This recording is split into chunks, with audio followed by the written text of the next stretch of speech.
Hello friends. General organic chemistry is the most fundamental chapter of organic chemistry. Reaction mechanism, reagent and their function can be understood easily if anyone is comfortable with general organic chemistry. This is an introductory video on general organic chemistry where we have discussed the subtopics we are going to cover for this chapter. In chemistry, we have two kinds of covalent bonds. One is non-polar covalent bond, another is polar covalent bond.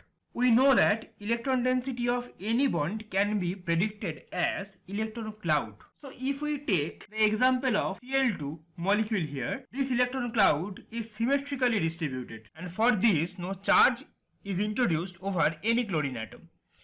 This is possible because it is a homoatomic molecule and there is no difference in electronegativity between two chlorine atoms.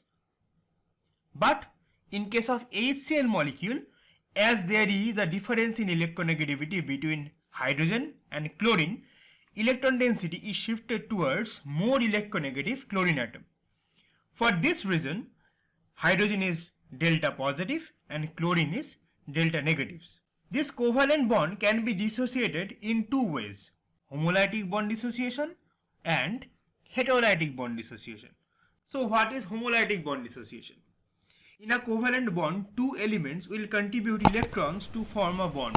Now, if those electrons are shifted towards their own source, then it will be called as homolytic bond dissociation. Here, AB is a covalent bond. After homolytic bond dissociation, which is represented by this half arrow or fish hook arrow, radical is formed. Here, A dot and B dot represents the radical. So, what is heterolytic bond dissociation? In case of polar covalent bond, the electron pair will shifted towards more electronegative atom and ions are formed.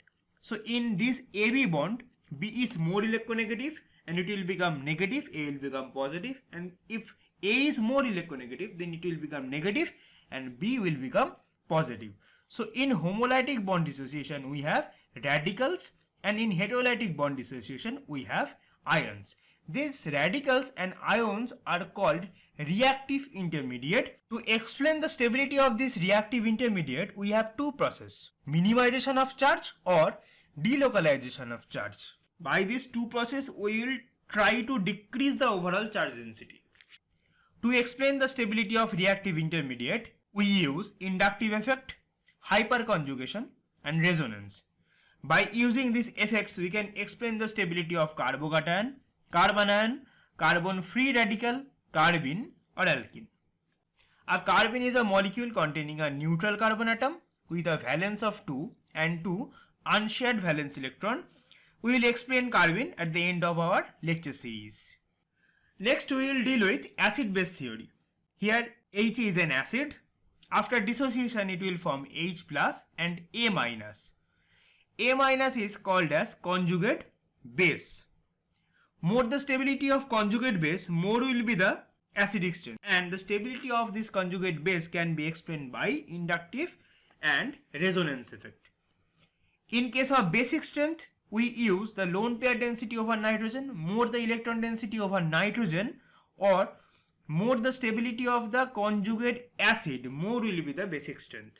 The last topic we are going to discuss in this series is aromaticity. In aromaticity, we will discuss Huckel rule of aromaticity, and we will classify molecules in aromatic, anti-aromatic and non-aromatic compounds.